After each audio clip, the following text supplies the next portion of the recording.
A wonderful Sunday evening to you here on Midnight Movie Talk. I am your host, Eric Weber, and we are getting into it tonight with fantastic news about a film that performed just about what I thought it would do. I thought Top Gun Maverick would pop, and it did this past weekend.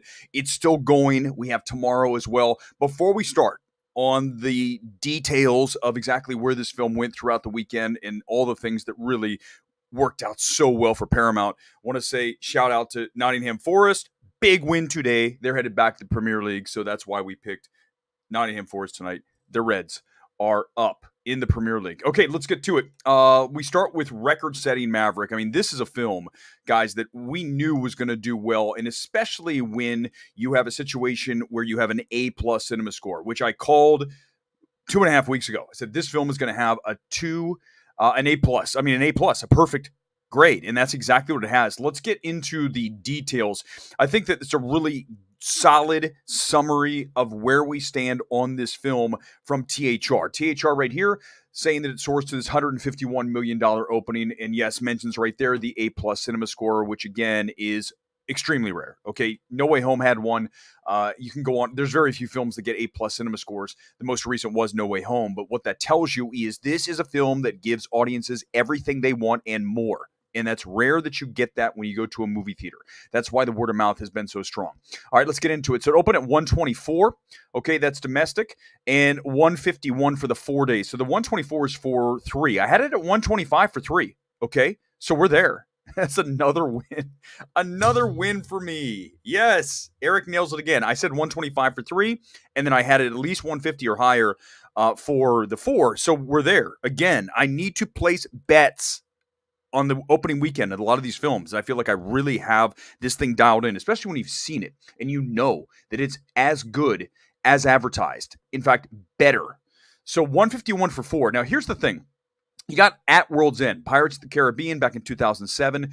It has the record. It's kind of this asterisk thing where they included Thursday into Friday. Now what we do, as you guys know, we do Thursday night, the preview screenings, and we jam all of that into Friday.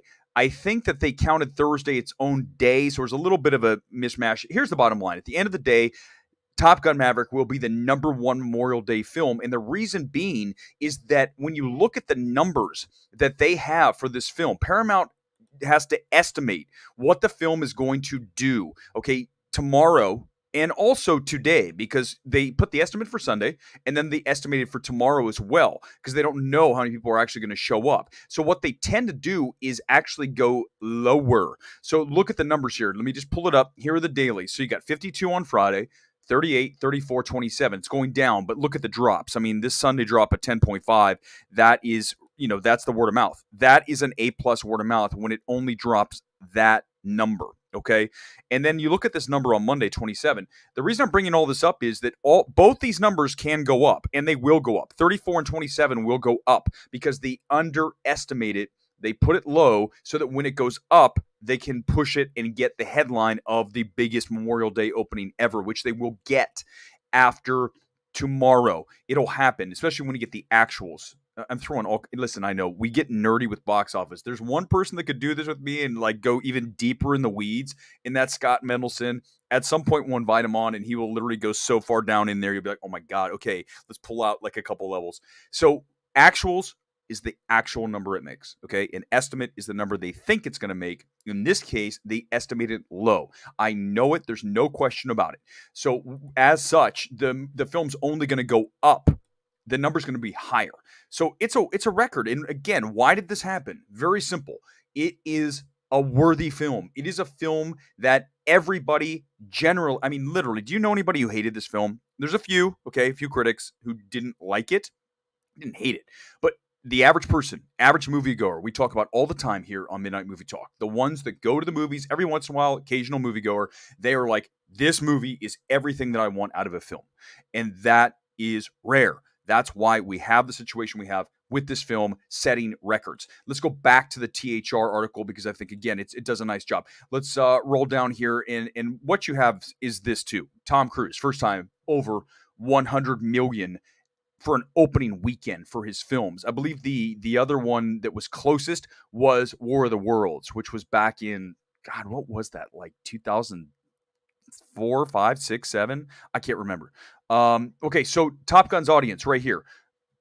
70% over the age of 25. That's the one issue that we thought this film would have. Would the young people come to see the movie? So that was a little bit lacking, but we definitely had the older audience. I told you Gen X was coming, right? My generation was going to show up. We grew up with Top Gun. It was a phenomenon. Everybody had the cassette. A few people had the vinyl, but largely cassette back then. And we listened to that thing over and over and over and over. So it was just everything back in 1986. And look here, IMAX was 32.5 million for the 4 days. This is the kind of film that people want to see on those premium screens, the LPFs, large premium format, right? So that is IMAX, that is Dolby, that is 4DX. Those are all those high-end screens that cost you a little bit more. Now, this is where I step in and I tell you this. Get A-list. Just go get it. If you have an AMC anywhere near you, I'm talking even 20 minutes, 30 minutes, it is worth it. $24 a month, 3 movies a week. That is 12 movies per month for $24.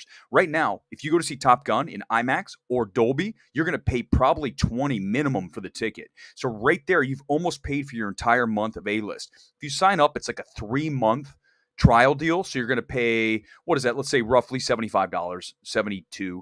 But this is, I feel like, come on, AMC, sponsor me. I'm literally giving you a free ad at some point. Hopefully that'll happen. But literally, I do not talk about things I don't believe in. So again, A-list is amazing. But when you look at people want to see films especially a film like this, in IMAX, Dolby, 4DX, you can do all that with the A-list for no extra cost. God, that's such an ad. I really just should cut this out and send it to AMC and say, run this. So listen, it was a huge weekend. It's a great start for this film. And here's the best news for Paramount. It's going to continue to roll because of that word of mouth. And there's nothing coming next weekend. Nothing significant until Jurassic World Dominion in 2 weeks. So next weekend's dead, which means Top Gun rules again, probably drops like maybe 40%. It might even be better than that. I compare it to The Greatest Showman. If you go back and look at The Greatest Showman, that was a film that had these holds that were like, oh my God, it went down like 1%, 2%, not 60%, -5, -10, -20. These really insignificant drops that were just one of these things you don't see very often. Again, that speaks to word of mouth. People love Greatest Showman. People adore Top Gun Maverick. These two films, whether you like Greatest Showman or not, you got to understand the average person loved the film and they also love Maverick. So that's great. Let's talk about this. Bob's Burgers. I saw the film, didn't do much for me because I don't watch the show. I thought it's okay, entertaining enough. I would not recommend you run out to see it, but then again, I wouldn't say stay clear of it like I'd say Men. Run from Men and Crimes of the Future, which comes out this week. Both those films I cannot recommend really to anybody. Bob's Burgers, if you like the show, yes. If you don't, if you got nothing else and there's really nothing else out there. It was at, what was the number here? It was pretty good. It was actually at about, I think for the 4-day, 15 million. And for the 3-day, like 12.5. So that's solid. Those are good numbers. I know that you're looking for something like 30 or 40. It's not going to happen. It's not going to get up that high. But it was a smart move by them to throw it in the theaters, get a few weeks out of it, and then off it goes to streaming. I'm sure it'll be on Hulu. If they haven't already announced that, it's probably on Hulu like in 2 weeks. I could see Disney doing that. Disney Plus, Hulu, wherever, and maybe they charge a little bit of an upcharge for it. I'm not exactly sure how the pricing model works for their stuff like that. All right, we're going to get to comments here. That's really it. I mean, that's really, we're talking about Maverick kicking ass. And it's going to kick ass again throughout the next week and beyond, up until Jurassic World Dominion. Then it stays around. I mean, it's going to be one of the biggest films of the summer. We know that. We called it here. This is our random FYC item of the night. I promised you I would show you a random FYC item every single stream. Here it is. This is the On the Rocks, the A24 Bill Murray film. Yep, you got the perfect martini here. Vodka or gin, choose wisely. The On the Rocks. By the way, I have not touched this. These are both untouched bottles of vodka and gin. There's your gin. So, yeah, random FYC item of the night from that film. I actually liked On the Rocks. On the Rocks was just listen, it's not a weighty film, right? It's just a whimsical adventure in New York City. And I think what I love about that song is I want to say it's a typical, God, what's the name of the song? The end song is fantastic.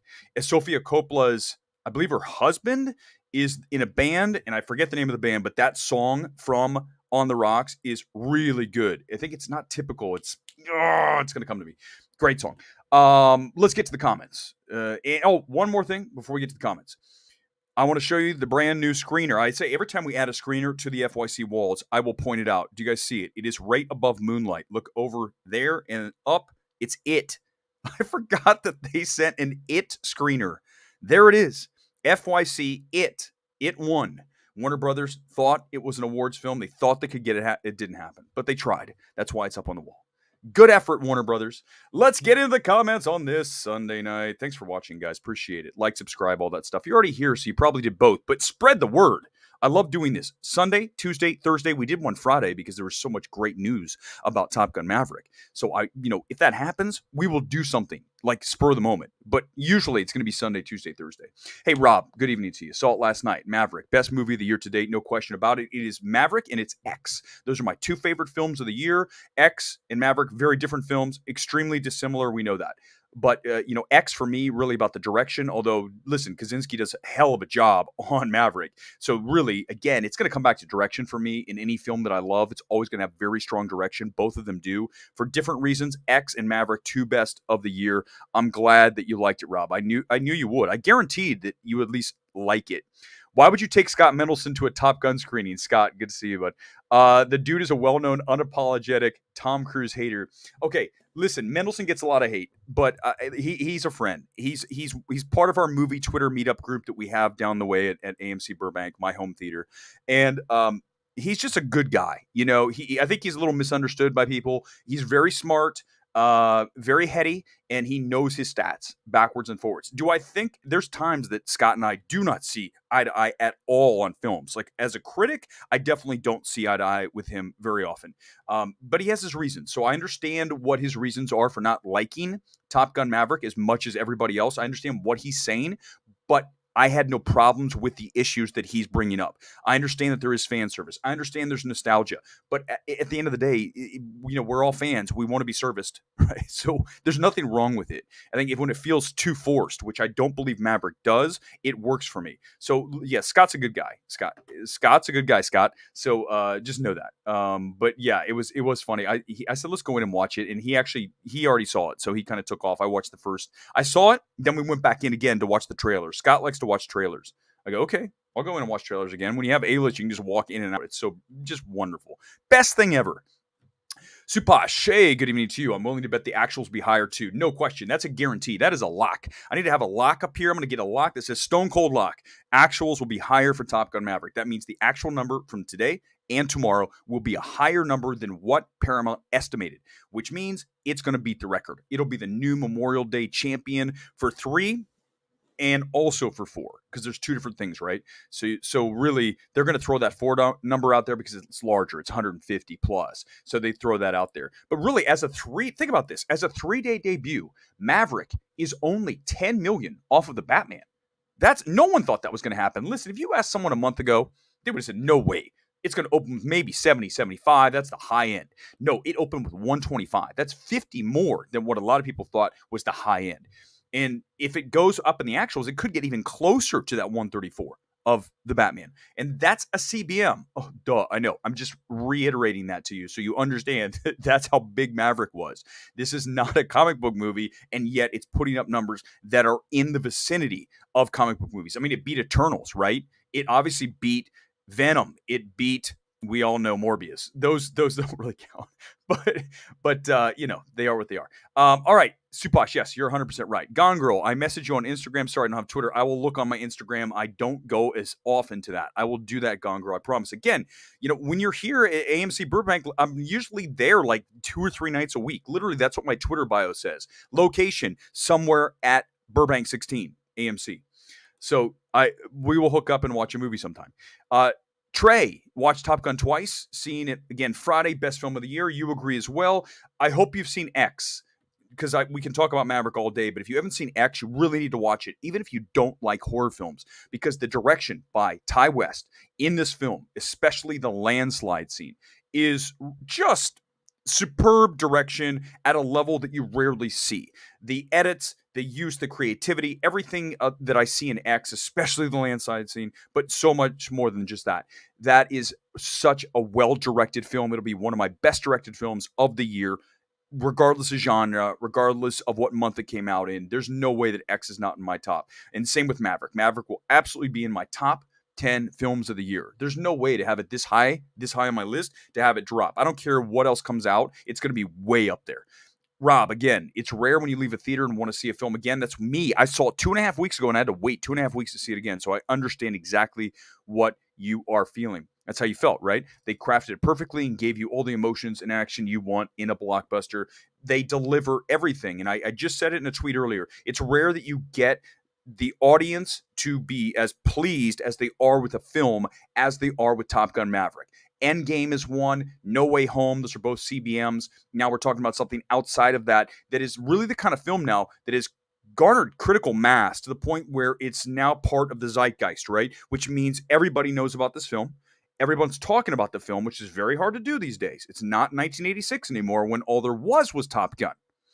So when you have this confluence of awareness that we have on this film, you're going to get a bunch of people that were on the sidelines. They're now going to go to a theater. A bunch of people that were scared still because of COVID. They're now going to say, well, I've got to wait 4 months to see Maverick. I'm not waiting 4 months. I'm going to a theater. And you know what's going to happen? They're going to survive the trip and they're going to go again. And then they lose their fear. So it's more than just movies. I love talking about film, but film extends to so many different areas, right? So think about that. If this is the impetus to get somebody to finally get over the fear of going back and sitting in a large, obviously, auditorium with people, and they come out of it and they go, my God, not only do I enjoy myself, but I'm also alive, and I'm still alive 2 days later, and 3 and 4 and 5. That's a great thing. So there's another positive for Top Gun Maverick. I know that's a little outside the box, but if you think of it that way, right, I like to think about big ideas rather than, streamline stuff sometimes. So I believe they said it, like smart people talk about ideas and versus this. Although when I talk box office, we got to go there. But I like larger ideas. Chris Gore, good evening to you. Top Gun Maverick, yes, exactly. Which is now I've changed my name on to. I'm sorry, I have to. I mean, it's there for me. I got to take it. How great was the football scene? It wasn't as good as the volleyball scene. Right? I play beach volleyball, so I love the volleyball scene. In fact, that's one of the reasons I picked up the sport when I watched Top Gun. That's how big that film was. It was like, okay, now I want to go play volleyball. But the football scene was good. I got to say, it was, and again, it is fan service, right? You had the volleyball scene, and now you have shirtless football scene. You have the same, but it still worked, right? And it did the teamwork thing. I think it's just, the movie's smart. It's so well written. What a well-written film. What a very heady film considering what it was. It could have been a lot dumber, and it could not have fit in with the predecessor as well as it does. It really meshes at a level that speaks to the love that the filmmakers and writers had for the original. Thomas, good evening to you and welcome to the channel. Watched TGM yesterday. The opening scene where he broke Mach 10 was so awesome, wasn't it? It reminded me of First Man, which, by the way, First Man's, it's up here. First Man's behind me somewhere. First Man, the scene, right? It's very similar to the First Man scene with Gosling. And that's a great scene.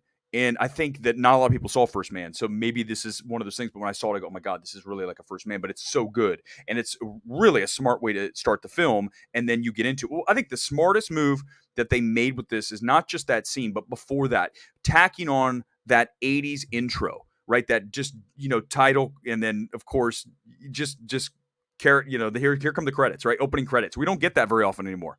Okay, so it was really smart, and also you use the Top Gun theme, Harold Faltermeyer, and then you go into Logins and Danger Zone. Brilliant, very smart, and it also, there's your fan service, but in a great way. People were cheering, they were happy, they were excited, like Endgame when the final scene, when it all comes together. Are you kidding me? How great was that experience in the theater? That's what Top Gun Maverick is doing again. Gone Girl, taking my friend tomorrow to see it. She loves the original. I know she's going to love it. You know it. Guarantee. There's no chance she doesn't. Zero. My brother-in-law said he loved TGM, and he saw it again as well. People are going to see it multiple times. You're saying it. I've seen it twice now. I'm sure I'll go see it 3 times. I don't know if it'll match my 5 times I've seen Firestarter. That's going to be hard. But, again, Firestarter's 90 minutes, and there was nothing else at the theaters. So I go, let's go see Firestarter at like 8:30 on a Tuesday. And I was 2 of us in there. So it was just kind of like a goof thing. But actually, I don't hate the film. I want to do a Mystery Science 3000 on Firestarter. If you haven't seen it, when you watch it, you'll see what I'm talking about. Some of the lines in that film. But yeah, it's a movie that people are going to go see again and again and again. A-list is the greatest thing ever. I take advantage. It's 100% the greatest thing ever. That's not hyperbole. That is legit. It is one of the best things that I have ever purchased in my life. I'd say certainly if I made a list of things recently that I bought that I just absolutely can't believe I didn't do sooner. A-list. AirPods. I mean, the AirPods Pro, the new ones. Oh my! Listen, you have to get those. If you do not have AirPods and you don't have the Pro, you have to go that way. The Pro is so much better than the original. The original, I got the Pro. Oh my God! I mean, for the price, I think they're down to like 170. For some of you, that might sound like a lot. It's worth it. It's worth every penny. And A-list is the same thing as AirPods Pro. They are the best. It's an investment that's absolutely worth every penny. The accessibility, Nick, good evening to you. The accessibility of Maverick is off the charts. It's uniting everyone. Yes, it's what I sent that tweet, right? I sent it earlier. The tweet was, let me pull it up. If you haven't seen it, I'll pull up the tweet. I mean, I authored the tweet. I like that. Yes, I authored this tweet. Let's see, where is it? Give me 1 second. I'll pull it right up. Here it is. So it's basically what you just said, Nick. It is essentially that if you think about it, here we go. When you think about it, Top Gun Maverick is as close as we'll ever come to everyone being in total agreement. This film delivers the movie-going goods like Avengers Endgame, an audience pleaser of a towering order. And that's exactly what this is. No Way Home was the same way.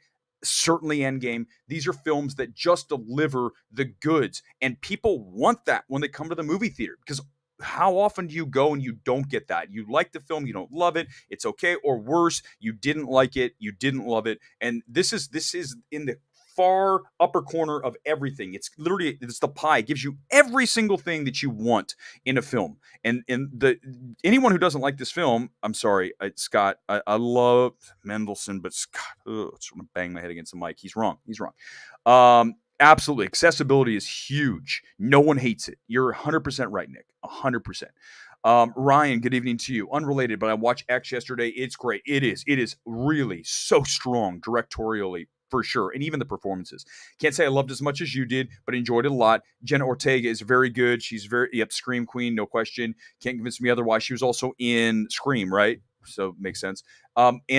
But I think that when you look at Mia Goth in that film, very strong performance. I can't wait to see Pearl, which is the prequel to this, which they are test screening right now. A24 is test screening Pearl down the street in Burbank.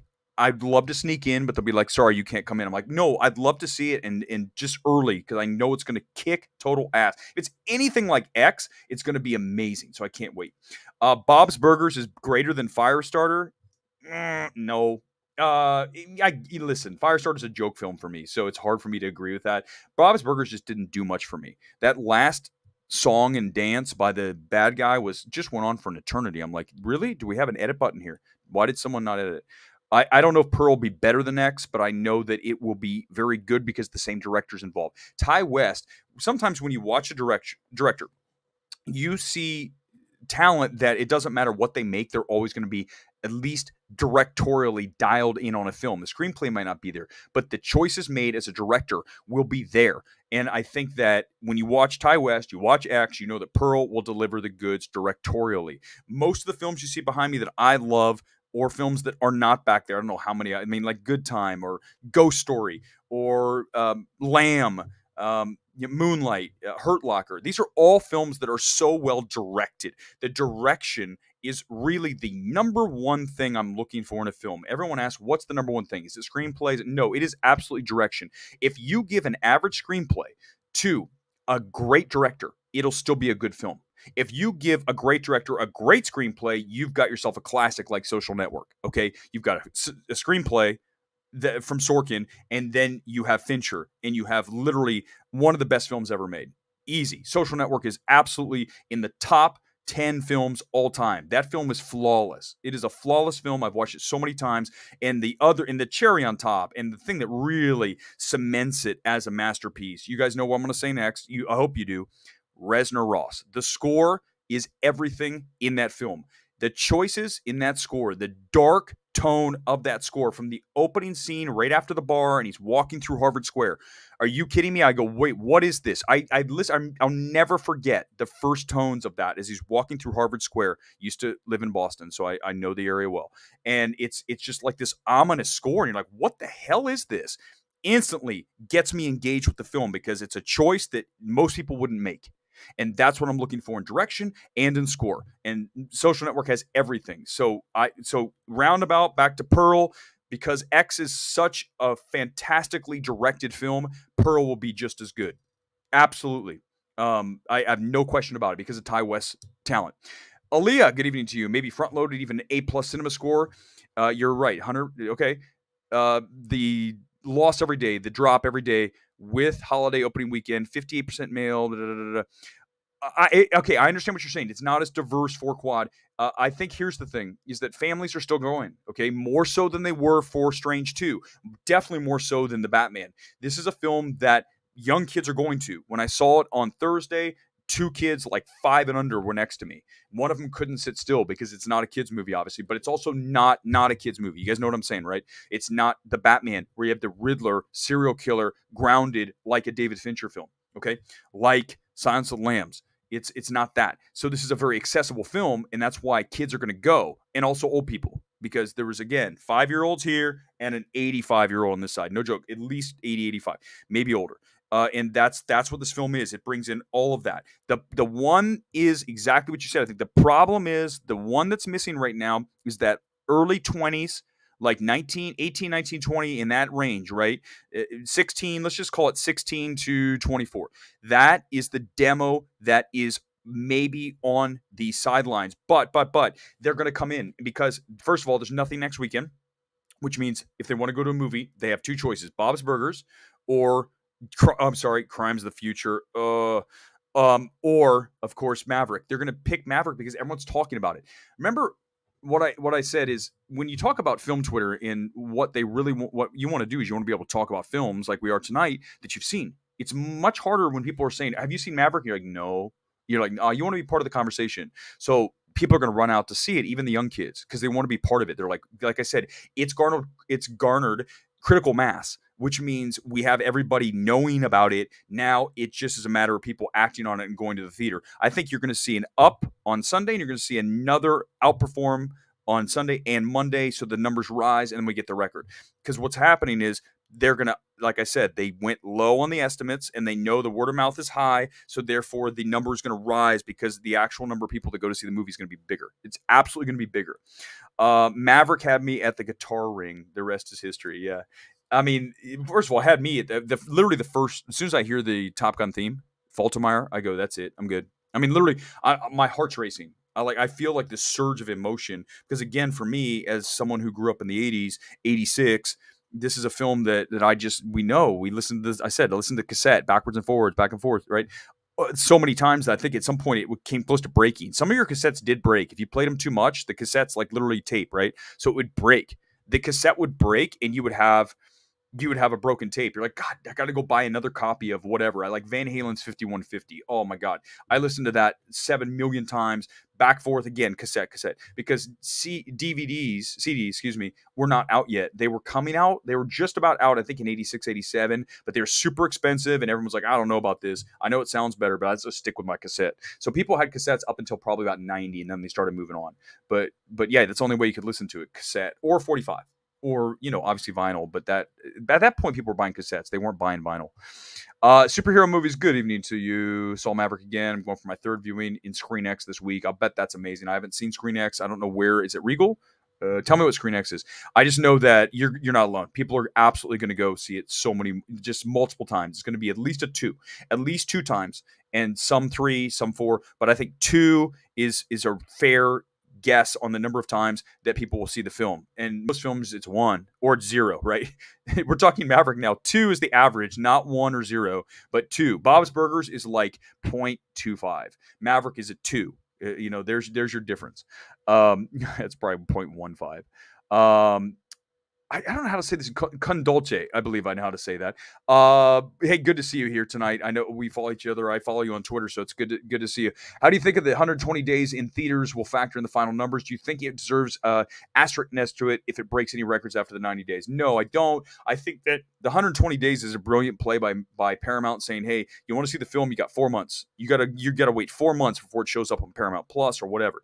More studios need to do this. They need to just say, how about not even mention it? Just say, hey, it's in theaters and we'll tell you when it's going to be on streaming. And then if it doesn't perform, you can slide it into streaming. It's very easy to do that. You have to have the agility to do that. It's not that hard. So you just go ahead, like Paramount, I know Universal's done that, right? They have a movie for like 2 weeks and then instantly it's on. Like I want to say the 365 they did that with, which, oh, we'll talk about a forgettable film. But that flexibility that you have with the release in theaters and streaming, you can move it there. But Paramount's like, listen, man, we will save this thing for 4 months, which means more people get driven into theaters. So I think that it will absolutely help 100%. But no, I don't think there's an asterisk next to it at all. I don't. Benjamin, good evening to you. MI7 is going to continue the box office momentum for Cruise. It's next summer, right? So yes, I think that's absolutely going to be a smash. Very smart of Paramount to put that trailer together and have it ready to go for Maverick. I mean, obviously the studios know that, right? They want to have they want to have that trailer ready for the next big movie because you want to get that in front of people. By the way, speaking of that, do you remember what they did with Maverick? They put Maverick, especially in the Dolby houses. I don't know about IMAX. I know for Dolby at AMC. Remember they ran that scene from Maverick in front of Doctor Strange 2. So that is called smart marketing. You've got all those people that went to go see Strange 2, right? Was it 180 million, whatever the number was. I forget now. But you had all those eyes, and then you put Maverick in there for that extended scene in Dolby. It was like maybe a 5-minute scene, and then they also, I believe, had a trailer after it. It was insane. Like that's major marketing right there. Absolutely, and very smart move. So yes, getting back to MI7, it's one of the trailers that you just saw during Mavericks. People already excited about it. Problem is you have to wait a year to see it, which is so far, right? So far in the future. I can hardly think about tomorrow, let alone a year. Nick again, Maverick's is a bigger Batman. Yeah, I mean it's probably gonna be because you got to remember what was Batman? It's like 770. I think it passed the 400 million mark, maybe worldwide. I think today I saw that somewhere. So 770. Do I think Maverick can get to that? Absolutely. In fact, let's see. Maverick, I believe, worldwide, let's see, what was the worldwide tour? It was very strong, a very good uh, opening overseas as well. But remember this, that it is not in China or Russia. Again, here, I'll pull it up. So it's not in China or Russia. So again, we know why, because China is obviously still in this lockdown state, semi-lockdown, wherever they are, who knows. And then Russia, because of what's happening, we don't need to explain that. You guys know. But when you look at it, here it is. So it's doing equally impressive business because again, it's not in China or Russia. The film opened to 124 million from 62 markets. So it's got 250, let's call it 250 through Sunday. And then it'll keep going because you got here, the biggest ones are UK at they love Tom Cruise in the UK. If you're watching from the UK, you guys know I'm right. Remember when Tom went to see Tenet in the UK? He went to a theater to see Tenet, and everyone was like, you didn't have your mask on, Tom. What kind of asshole are you? Remember we were doing the whole mask shaming? Please don't ever bring that back. Please, let's just not do that. Let people do what they want to do, as long as they're not literally doing something that is absolutely reckless. And that, listen, we can have discussions about masks here and there. I don't want to do that here tonight. But I mean, you can't compare someone not wearing a mask with someone driving 600 miles an hour down the freeway. Okay, let's not do that. That's all I'm going to say. So let's just please never have that come back again. Let people do what the hell they want within the guidelines that are pretty acceptable. Okay. I'm so tired of being told we have to do X, Y, and Z. If you want to wear a mask, go ahead. If I want to wear a mask, go ahead. But don't say, judge people because they don't. I just don't like that. I don't like that thinking. I don't like you can hear me. I don't like it. I don't want to go into it. More than 70% of top. Okay, we already got that. So again, the problem is that younger demo, will they show up over the next couple of weeks? That's what I'm hoping will happen. I think they will because now people really know about it. Superhero movies again. You were spot on about Maverick. I'm always right. Oh, I just said that out loud. Sorry, my bad. A+ cinema score. I called that. Viewings in IMAX and 4DX packed. People need to look around. Sonic 2 packed. Multiverse packed. Maverick packed. I told you theatrical's back 100%. It's back to 2019 levels. Throw in Everything Everywhere, which is almost at 60 million, I believe, which is crazy. That is a small indie film. And if you're like, are we back to 2019? 100%. If a film does not do well, you can no longer say pandemic. Okay. No one, and don't give me monkeypox. We're not, listen, don't even get me, I can't, I just don't want, I can't even say it. People are living their lives. It doesn't matter. Whatever they want to do, they being the shadowy whoever. The bottom line is people are done. They're moving on. They are pushing forward like we always have. And we're not going to be told you have to do X, Y, and Z without being, again, reckless. Driving 600 miles an hour down the freeway. Reckless. Not wearing a mask. Come on. Is it really? Is it reckless? Come on, guys. We can't do this anymore. I can't do it. So people are out. Okay, that's the bottom line. People are out. They are doing things, and they're back at movies. So we're back to 2019. You're talking X here, Gone Girl, the bird's eye view shot of the lake with the alligator. Oh, it's gorgeous, right? The drone shot. I mean, just such a great, smart shot, and another wonderful choice of direction by Ty West. I mean, just really one of the best directed films I've seen in a very long time. This year, without question. Top 5 directors of the year. I'm talking Oscars top 5. When you talk about direction, okay, and I'll get to Scott in a second. When you talk about direction, you're talking about, it doesn't matter what the film is. It doesn't matter if you love the film could be okay. But if the direction is the best direction, that's all that matters, okay? It doesn't have to mean best picture, best director. You can have a film that's extremely well directed and is okay because the screenplay is not that good, okay? So when I say best director, I am absolutely throwing Ty West in there. As an awards director, do I think it's going to happen? No. But if I'm an awards voter and I'm voting for best director, Ty West is in there. You guys understand what I'm saying? How do you not understand it? That's how you should vote. You should vote like that, not best director of the best film, best direction, choices made by a director. Usually they line up because X is a very good film. It's not an awards film. I get it. I mean, come on. Scott, Top Gun Maverick deserves best editing. It will be up there. I think that it for sure has sound, right? Sound's one. Song is guaranteed. It's going to be Lady Gaga. I think she wins. I put that out there. She's going to win for Hold My Hand because of who she is, because of what it means to the film. It's in the film. It's not just in the credits. It's actually part of the film, right? And it's also cued throughout the film. Listen again. If you haven't seen it, go see it again. If you saw it, listen the second time. You're going to hear Hold My Hand played orchestrally throughout in the score. It's there, not 24/7 throughout the entire film, but it's there enough where it's part of the film. It's not just something tacked on the end. So many of these films that are up for things that are for Oscar, they are literally a song that's tacked on in the end credits. This is incorporated into the film. That's why it should win. We'll see what else comes. I'm telling you right now, I would put so much cash on Lady Gaga, Hold My Hand, winning best song. Best editing, sound is going to be in there. Production design is good.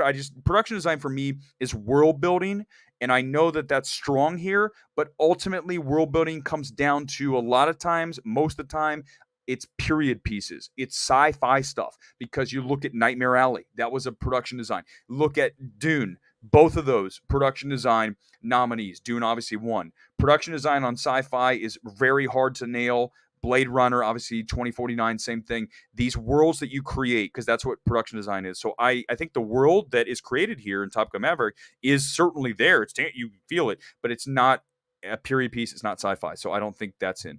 But again, sound, editing, song, picture, because I know, right? The big one, picture, because everyone loves the film and PGA loves it, and Tom Cruise for actor because he's time. It's due. Also, the scene with Val Kilmer. The scene with Val Kilmer, when he has to do the emotion, right? That scene is so powerful. What a great scene that is. And that's his Oscar moment, Tom's Oscars moment. When there's discussion of Tom Cruise up for Best Actor, a lot of you are going to be like, you came at me and like, what are you talking about? It's like you're trying to explain to me how awards work. You're trying to explain to me? I don't think so.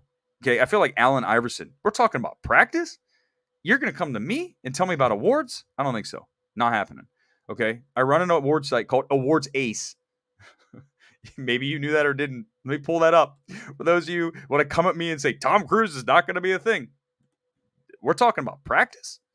Here it is. This is my thing. And listen, so that's not it. Let me pull up the right screen. Okay, hold on. But yeah, I mean, listen, I understand how awards work. Okay, I'm a voting member of Critics' Choice. I run an awards group called Sunset Circle. I am very aware of how awards work and what films can fit into the actual parameters of an awards film. But that's the thing. I think differently, where we don't have to say that the best performance has to be in a hardcore drama that comes out in November that is based on real life, that all these things are biopic. No, I have Tom Cruise right there. You guys see him. Tom Cruise on Awards Days. He is right there, and he is up in the Best Actor contenders. Why? Because of the scene with Val Kilmer. That's the thing that cements him in this. He leads the film. He is the heart of the film. You guys know that. Although I love Glenn Powell and I love Hangman. The kid is badass. I want to be Hangman in my future life, but unfortunately, I'm stuck. I'm not him, but he's that kid has got so much bravado. I just love him. Tom Cruise, there it is. Okay, so he's on this list. We've got other people like Christian Bale, of course, for a number of things, including Amsterdam, which is David O. Russell's new one. Let's screw down here. Austin Butler for Elvis. I'm hearing wonderful things. Can't wait to see Elvis. I'm hearing he's fantastic. Watch the trailer. You can see that. DiCaprio, if he gets slotted lead, is Killers of the Flower Moon. I'm very aware of who's in this thing. Ryan Gosling for a film called The Actor. And the Gray Man's on here, but I mean, that's probably not going to happen. We know that. Armageddon Time, I'm hearing but still, it's a possibility. The Fablemans is supposed to be a very good fit. Spielberg. As I look at Viggo Mortensen in Crimes of the Future, that'll never happen, okay? I just have it on here as a possibility. So my job, when I do this on Awards Days, is I go through and I watch the films and I say, what are the possibilities for this film to land in this category, this. And I can tell you right now, Tom Cruise is in the mix for Best Actor. You guys, if you want to have a different opinion, that's fine, but come see me again this fall. Aaliyah, again, Bob's Burgers will probably be on both HBO Max and Hulu. That's right, because of the agreement between Fox and Disney, right? I know you meant, yeah. Fox and is going to have that because they have the 20th Century. We don't call it Fox anymore. Oh, bad. Why did you say Fox? He said it took him 3 months to edit the final third of the film. Wow, I didn't know that, but that doesn't surprise me. That it's so well edited. I agree with you 100%, Scott. You couldn't 100%. Mark, good evening to you. Totally agree with bringing it back, people to theaters. A friend was super nervous to go back. She came to Maverick and was really glad she did. This is exactly what I'm talking about, Mark. This is my favorite comment that I've had. I'm going to start right now. Trust me, if I don't start your comment, I'm so thrilled you are, and I'm obviously reading as many as I can. So thank you, Mark. This is what I'm here for. This comment is what I'm here for. That this is what Maverick is doing. It is bringing people back to movie theaters that weren't feeling safe in doing so. And there's nothing wrong with you not feeling safe. But the reality is you are safe. Okay, that's the reality. And the fact that your friend went and she was nervous and she came out of it, A, loved the film, and B, more importantly, she now has more strength. Because in life, whenever you start to do something, the first time you're like, I don't know. It's like, remember when your mom dropped you off at like kindergarten? You're like, please don't leave. And then like the second day, you're like, yeah, whatever, mom, let's go. You need to go right in and get after it. Okay.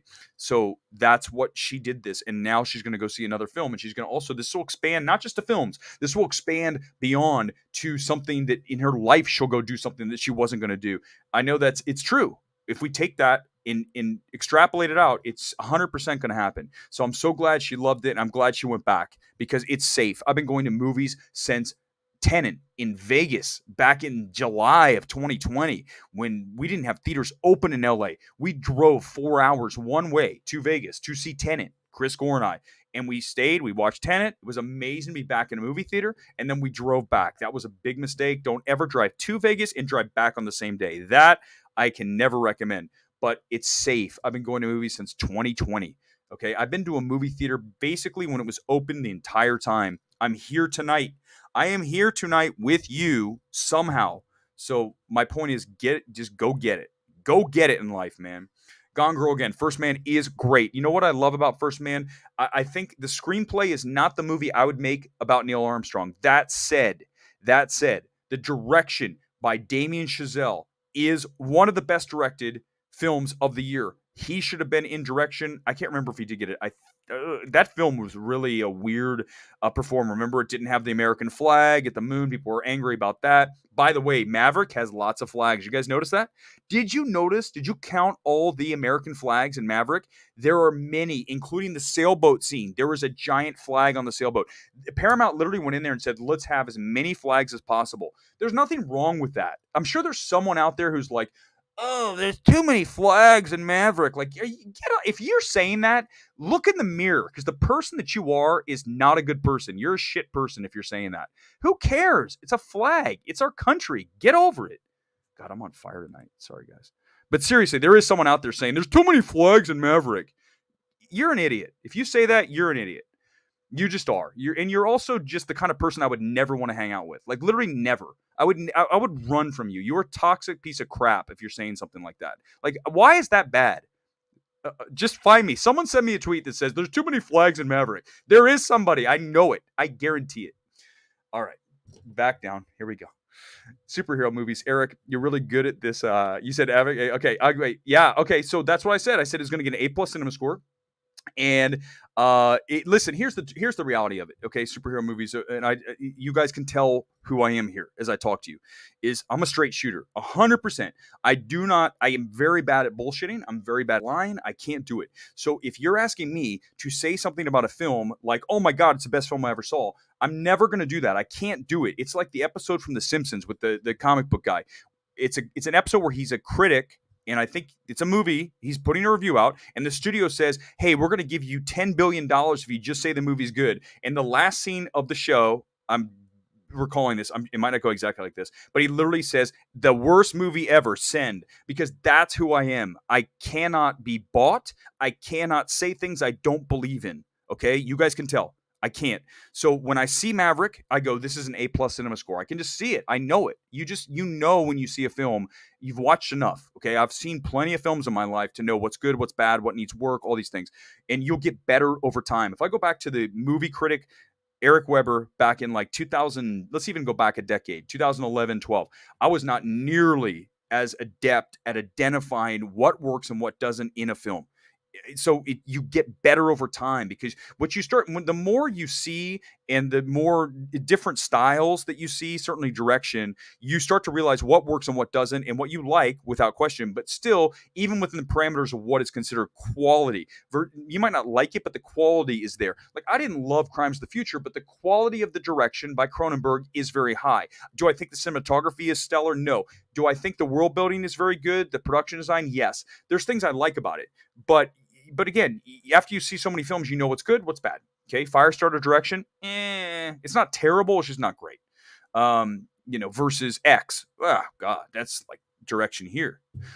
Nick again, romance works so much better for me in Maverick than even in the original. I agree. Penny grounds Maverick emotionally and shows his vulnerability, not just looking to get the girl and leave. I thought it was really smartly handled, right? She's got the daughter, she's divorced. A lot of people this age of Cruise and Conley, they're divorced, they're dealing with these same things. So that was really smart. Again, everything here felt organic.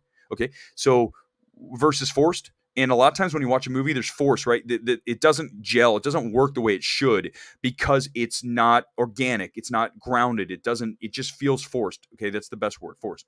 And here, I didn't feel things that were forced really at all. From castings to screenplay to any of it. I think the end is a little bit excessive with him. What happens in not Goose, but Rooster, all that gets a little bit, but it works. Okay. Ultimately it really works. Hangman. Oh my God. How great was that? So it's really, again, nothing feels forced, which is huge. A lot of films do. I love IMAX, but Dolby is the way to go. No question. Here in Burbank, Dolby Cinema Burbank is the best screen in LA. I say it every time on the stream. I'm saying it again. Sells out faster. Yes, because people know that. First of all, Dolby Cinema down at Burbank 16, they have recliners. You have a giant screen, not a small. It's almost as big as IMAX. In fact, it might actually be wider. The IMAX screen is taller, but you get the recliners. You get sound that is unparalleled, and then you obviously get the picture that's huge. So that's my favorite. I don't know, yours might be different wherever you are. I'm just, again, guys, I'm out here in LA, I'm down the street from Burbank. These are the things I know, but I hope you have a home theater. Like my home theater, AMC 16. Although I do like the 6 because it's like the underground bunker theater. It's like going down in the subway, and then you get no cell service. Once you go down to see a movie there, the best thing about the AMC 6 in Burbank is that there's no cell phones. So because you can't get a signal, you're literally underground in a bunker. So that's good. All right, let's see. Superhero movies again. The jet visuals when I went to 4DX was insane. The sound when Roosters lets the flares off was insane. Yeah, it was booming. I mean, that's why you pay for the upcharge for the high end screens, the LPFs, large premium format. The IMAX, the Dolby's, the 4DX, the whatever those are at your various thing. Like I don't know what Cinemarks is, or but I know 4DX is Regal, Dolby obviously, and IMAX is IMAX. The music was great in Maverick. I totally agree with you, Gingy, no question. I mean, there's more songs. I think overall, obviously in the first one, when you look at that soundtrack, everything's in the film. It's interesting. They play "Hold My Hand" in the bar. Did you guys hear that? It's in the background, really low in the bar when Cruz goes in there. I think to go pay the debt. And Granddad's there or whoever. I think it's really low, but you can hear "Hold My Hand," and then again throughout the film, it's in the score. Hold My Hands in the score. Oh, I am gonna hate you for this. Blade Runner 2049 is definitely not light years. Gone Girl, you're telling me, you know what you're telling me? You're telling me you're young. That's you just told me that. You just admitted to me, and I'm admitting to you that I'm not young. That no, Blade Runner's a much better film than Blade Runner 2049. And here's why. It's very simple. Because the problem with 2049 is this: every single scene in Blade Runner 2049 is extended too long. It's hyper extended. It goes past its natural expiration date, which means when you're filming a film, I used to sit in an editing bay when I was a production assistant on a TV show called The Jeff Foxworthy Show. We're getting into all the weeds here tonight. You guys remember? It was a sitcom. I used to sit in with the producer. The producer would sit there and he'd watch the episode. We were in the editing bay. I was a PA, so I had to sit there alongside and watch them re-edit this like goofy sitcom over and over. But he would snap his fingers. He would snap his fingers and he'd be like, "That's it. That's the end of the scene. That's the end of the scene." Denis did not do that. He did not go like this on 2049. He missed the snap. And that's why Blade Runner is better than 2049. If Blade Runner 2049 snaps on the edits and they're out of the scenes faster, I might go with you there. Dune is way better than 2049, okay? Dune is it's so much better than I even expected it to be from an editing standpoint. It doesn't drag like 2049 does. That's the difference between the two films. He learned. I'm telling you right now, if we had Denis on here, if I ever get an interview, I'm going to ask him and say, "What did you learn from 2049?" He might not admit it, but I guarantee you in his mind, you know what he's thinking? Tighten up the film. He learned that. Social Network is the best film of the 2010s, no question, of the century. 100%. There's no. I told you it's in my top 10 of all time. It is a masterpiece of masterpieces. It is here on the wall. It's down below. I'm gonna pull it off the wall because I can pull these things. I can put them back on the wall. This is one of my favorite screeners. So you get 2 FYC items tonight. This is the FYC screener of the Social Network. Okay, this is a masterpiece of a masterpiece of a masterpiece. This is one of the best films ever made for every reason I detailed before. By the way, look on the back. You can see all of by the way, that's the sticky that I used to stick some on the wall. So let's cover that up. But on the back, you've got, let's see here, best director, obviously adapted screenplay, actor, supporting cinematography, editing, direction, art direction, costume design, all that's on here. And then inside, let's see, I think I took the CD out. Yeah, there you go. There's the inside of the Social Network. So yeah, listen, this is one of my favorite films of all time right here. And I'm very happy to have it on the wall. The box is a little on the dull side, right? It's like on the Facebook thing. I'm going to stick it back on the wall. So it's great. It's right down on the bottom. If you guys can see, it's kind of right below the eye line, but you can't miss, of course you can't miss WW84. I mean, there she is. Look at her. Hello. Good to see you, gal. Horrible film, but I love the visuals, the art of the actual posters. I think I sent this tweet out the other day. The art of the posters and the look of 84 is fantastic. The movie itself is horrible. It's one of the worst CBMs ever. There's no question in my mind that if you asked me to list the bottom 3 CBMs of all time, 84 would be right there for so many reasons. We can start about the magic dildo. We can talk about the fact that Patty uses 180 song in the back of a club. It's in the club scene. It's in the background. It wasn't even a hit. What are you doing? You're making a movie in 84. You should have literally songs back to forth. Go back and look at Captain Marvel. I mean, there's more 90s songs than that. I know it's in the 90s, but why didn't you do that, Patty? What were you doing? Seriously, what were you doing? This is why I don't do interviews with directors. I would literally get her on. I told you I can't lie, so I'd be like, Patty, what were you thinking with WB 84? And you know what happened all of a sudden? All of a sudden, it would literally just go to dead screen. They'd be like this. Where, Patty? Where'd you go? Hello, you there? I just wanted to ask about what happened with 84. Like, ugh. So Patty, there she goes. I wish I could cue totally to black, but that's you've seen that before. If you ask a question of a celebrity and they don't like it, sometimes they'll just cut the stream. So it's probably best that I don't talk to Patty about 84. That wouldn't I couldn't do it. I couldn't do an interview with her about any other film and not bring up 84 and say, what the hell were you thinking? Phoenix was so good. I love that woman. She's cute. Hangman, yeah, she's very good. The actress who plays Phoenix is great. Hangman is listen. Glenn Powell is a stud. I've been saying this for the past several weeks here. Glenn Powell is an up and coming guy that I wish I could buy stock in. Some I would have bought it back in 2016 when I saw him, and Everybody Wants Some. I can't recommend that film enough. It's a really cool little comedy. Richard Linklater. It was Paramount. Paramount saw him in that because they obviously made the movie. They produced the film. They put it out. So they knew who Glenn Powell was based on that film. That's how Hollywood works. Hollywood, you're in a Paramount movie that does really well, okay? And then Paramount's like, holy shit, this Glenn Powell guy's amazing. Let's actually have him in Top Gun Maverick. Let's have him be Hangman. We're looking for Hangman. We don't have to look any further. We don't have to do any casting. We have him right here on set. Well, after you get done with the film, we're looking at the post, we're looking at the dailies, we're looking at the actual finished copy, and we're like, this kid's a badass. Put him in Top Gun Maverick. It's exactly how that happened. Exactly how it happened. He was booked in Maverick based on Everybody Wants Some. Same studio. Ryan, again, I still remember when everyone thought that 2020 was going to be the comeback year for Paramount with the movies they had on the schedule, and then they had to wait 2 years. But they did. They waited, and they also sold the things that were not good. Coming to America, not a good film. I think I had it up there at one time. They sent a screener of that. I think it got like a makeup or a costume or whatever. They sent a screener of that. I'm like, oh my God, that's not a good film. Coming to America. And they sold something else. I think Tomorrow War, I think Tomorrow War was another sale by Paramount, if I'm not mistaken. Paramount and Coming to America both got jettisoned out, right? Tomorrow War, Amazon, and Coming to America, Amazon. But then they held everything else. They held Sonic 2. Obviously, Sonic 1 was in theaters when COVID hit, okay? Remember that? It was in theaters, and then all of a sudden it was like, theaters are closed. And it was like that. It was The Invisible Man. It was The Hunt. I can't remember what else. Oh, The Way Back. Those were like 4. The fact that I even remember, I think I said this the other night on the stream. Those are 4 movies that were in theaters and they got yanked. And then it was over and they got put on like, streaming really fast because everyone was like, we're at home. Come on, give us the movies. But I think ultimately that Paramount was very smart about the films they kept, such as Maverick, such as Sonic 2, such as Scream, go on and on. The Lost City, Jackass Forever. They've had 5 number 1 films this year. Paramount, 5 films that are number 1. They know what they're doing. And I think even I told you that Clifford the Red Dog, the big red dog film, was actually very entertaining because of Jack. I want to say Whitehall. He's so good. I mean, he's very good in that film. If you haven't watched Clifford, it's actually very entertaining. You would never think but Clifford, that looks stupid. But Paramount knows how to make family films, really good ones. Even the Dora movie was good. The Dora movie was fun because it had fun with itself. It didn't take itself seriously. So whoever's running the show down there at Paramount knows what they're doing. Cell phone, you read Middleton's review, and his problems are with nostalgia, which we said, I understand. That's probably why he liked Reminiscence. Reminiscence wasn't bad.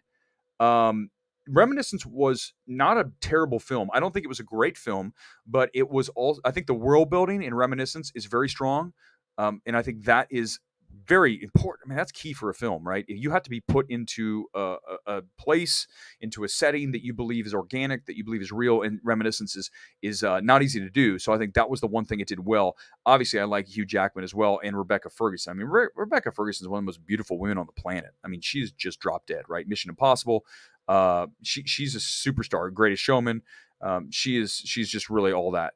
And box office Gosling is not close to Tom. Yeah, I think that when you look at Ryan Gosling, it's an interesting one. We could do a whole episode on that. I don't think Ryan Gosling gives a crap about box office. He just doesn't care. Tom does. Tom's an old school movie star. He wants to have big hits.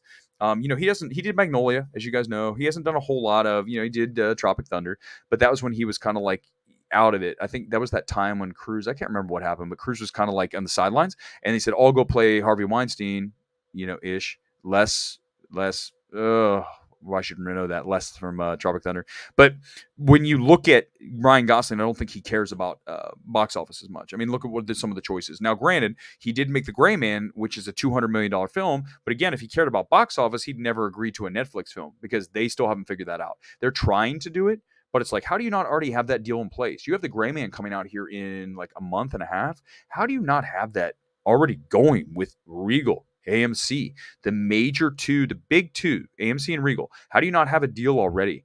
I mean, it's just Netflix has billions of dollars down there on Sunset. They have two campuses, one on Vine, one on Sunset. I've been to both. They have all this money, and you don't have someone.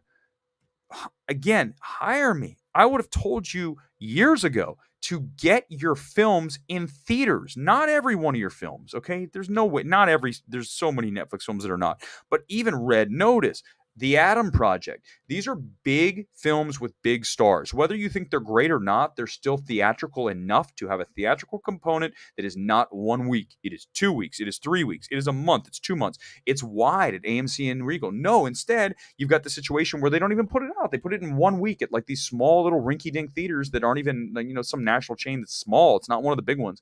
Got to get that done. Netflix, figure it out, man. I mean, literally, you keep talking about it. Get it done. All right, a few more here, and then we're going to wrap it. I like to go about an hour, so we'll do it again on Tuesday. My favorite meme from 2020, back to the movies, right? That's the whole AMC thing. It says, welcome back. It says, what is it, 50 years? 50, it was 100 years. No, sorry, it is 100 years. It literally says 2020, and they keep showing it. And I'm like, it's over. It's over. Why you guys keep doing this? Because they didn't get to show it in 2020 because nobody was in the movies. Well, I was in Vegas. I was in Orange County. I was not in LA because it was not safe. Couldn't open up the theaters in LA. It just wasn't safe for anybody. Groan. Eyes roll around in his head 5 times. Superhero movies. Batman was phenomenal. I agree. I mean, the direction by Matt Reeves is really, again, he's going to be in one of my best directors of the year as well.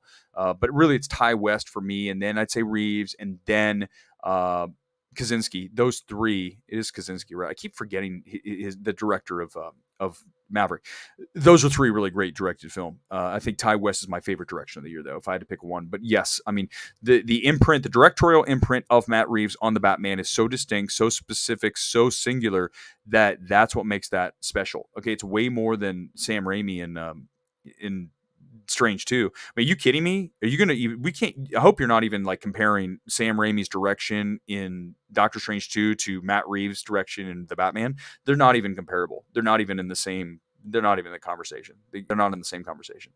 Cell phone. Top Gun Maverick acting is a great promotion for Tom Cruise. Finally getting that billion-plus box office. Mission Impossible 7. He's going to be, yeah, that's right. It's Dead Reckoning 1 and 2, the longest titles ever. It's just like, oh my god. All right, a few more. See if I can get someone who hasn't had a comment yet, and then we're gonna wrap. I'm getting tired. I was playing a little volleyball today, down at the beach. It was warm. It's warming up here in LA. I mean, it was like 75, but at the beach that's warm, and the sand's getting too hot. I don't like that. Good evening to you, Pradum. I apologize if I didn't say that right. Most of your predictions about TGM turned out to be right. I would say all of them. Not to correct you. Yeah, I know. Most of them were. I hope you're right about Cruise for Best Actor. Listen, if I say something, I believe it's actually going to happen. I'm not just going to throw it out there as like to get clickbait. Okay, look, I mean, I'll go back and I pull up Awards Ace and I show it to you and I go back to the homepage. I mean, I'm not putting Tom Cruise there because I don't believe it. I would never do that. I mean, I got Austin Butler for Best. I got Elvis in Best Picture. You got Florence Pugh for Don't Worry, Darling over here. Let's see what we got. We've got obviously Jordan Peele. You've got Kristen Stewart for Crimes. That's never going to happen, by the way. Again, I said this before. I have it up there because the movie's coming out. A lot of times I like to at least have a performance that could be considered in a movie that's coming out soon. So that's why I have her featured. But I'll tell you right now that Kristen Stewart's performance in Crimes of the Future is not a great performance. It's almost like she's in a different movie. She's really... she's overacting. I mean, it's not. I love her in Spencer, but this is not one of Kristen's best performances. I'm sorry. It's just, that's the reality of it. But I mean, still love her. I still think she's a great actress. It's just definitely not one of her best. And then we go over here and we got Hanks for obviously for Elvis as well. Scroll down, Light Years next, animated, and then we've got 3,000 Years of Longing with Idris. That is an original screenplay that doesn't come out till like August, but of course it just debuted at Cannes. And then Gray Man coming out soon. That's Gosling from that. And then down here, Jurassic World and Best Visual. And speaking of visual effects, let's just look at that real quick. So let's just go through some of the contenders here for visual since I have it up. We've got Adam Project, but Avatar without question, right? Anytime I've got the star there, you go to Awards Ace and you look at the little circled star, that is going to be more than likely a very heavy contender for whatever the category is. So in this case, we're talking about Oscars 2023 Best Visual Effects, and you've got Avatar right there. You got Black Panther, Wakanda Forever. Doctor Strange, I'm going to actually get rid of that. That's not, I don't know why that's still there. It's not going to be in play. Elvis, because I think it absolutely has a ton of effects going on. Even Bullet Train. I mean, Dominion, clearly. Jurassic World, that'll be one. Nope will be. Sonic 2, clearly. Love and Thunder. Maverick has CGI in it. I know it's not a traditional CGI film, but it doesn't matter. There's still CGI in there. And they will show that. They'll show that they do something called the cook-off, or the bake-off, I should say. And they basically show all the effects and say, hey, this is what it looked like before effects, this is what it looked like after. And Top Gun will have plenty of those things, so I think it's there. And Uncharted's there as well. I'm sure there's something I'm forgetting. By the way, hit me up if you see something on one of these lists that you think should be on here. I can definitely slot it. But I think even Morbius, I mean, I pretty much have everything that has a shot. I mean, Fantastic Beasts, Dumbledore is such a bad film, so it has no shot. But I got to get rid of the bullet here. The bullet for Doctor Strange's CG is not good, so I got to fix that. I'll fix that so it's gone here. I'll get into there and get into the back end and get it out. Yeah, let's get ready to wrap. Let's see. Hey, hold on, Scott. Watch out. This is not nobody cares about the Oscars anymore. Not everything. Listen, Scott, that's a whole nother topic. Let's save that for another night. Scott, bring that back up another time. I'd like to drill down on that, but it's already been an hour here and I'm about ready to wrap it. But I like that. I think I understand what you're saying. And I think that that it makes sense to me what you're saying. I just want to tell you how we can fix it. We'll say how we can fix the Oscars. That's going to do it here for tonight on this Midnight Movie Talk. Really, thanks. Appreciate you guys for watching here tonight, and we'll be back on Tuesday. I'm trying to think what I'm seeing this week. I'm going to a premiere of a Netflix movie. I believe it's called Hustle with Adam Sandler. I'm going to see that on Wednesday. That is what I'm seeing on Wednesday. And we'll talk about that on Thursday. Tuesday night, I don't think I'm seeing anything else. It's a slow week. It's Crimes of the Future this week, which I already talked about in a previous stream. We'll probably talk about it again on Tuesday. Not a good film, and I'll tell you exactly why. Again, I think you can skip that.